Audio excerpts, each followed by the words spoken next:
ஆட்சியிலும் பங்கு அதிகாரத்திலும் பங்கு என்பது தளபதி ஸ்டாலின் அவர்களால் சாத்தியப்படவில்லை. அவர் அதை விரும்பவில்லை. நடக்கவும் அவர் விரும்பல. ஆனா இந்த தளபதி யார், விஜய், இப்ப இவர் நிரூபணம் செய்திருக்கிறார். ஆகையால் தளபதி என்ற அந்த பட்டத்தை அவர் எடுத்துக்கிற சொல்ற நேரத்தில் உங்க பேச்சுல ஒரு ஆளுங்கட்சி அப்படின்ற ஒரு எண்ணம் தெரிஞ்சு போல தில்லு இருக்கா, தில்லு அப்படி கெத்தா இருக்குமா? வன்னியரசன் மினிஸ்டரே ஆயிட்டாரு, ஏன் உதயநிதி வாழ்த்து சொல்ல மாட்டாரு? கடுமையான அவர் வைத்தறிச்சல் இருக்குதான். வைத்தறிச்சலா? ஏன் விஜய் முதல்ல இங்கெல்லாம் ஆயிட்டாங்க பாடுறான், இங்கெல்லாம் அமைச்சர் ஆயிட்டாங்க பாடுறாடே.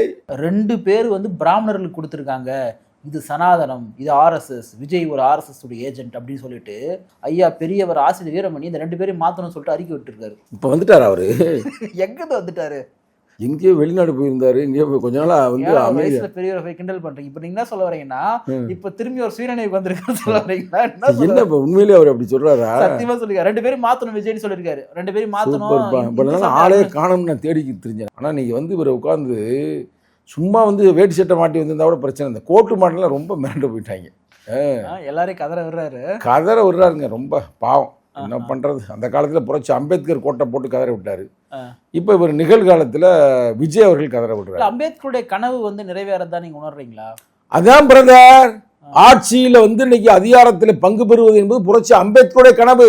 ஒடுக்கப்பட்ட மக்கள் அதிகாரத்திற்கு வர வேண்டும் என்பது யாருடைய கனவு?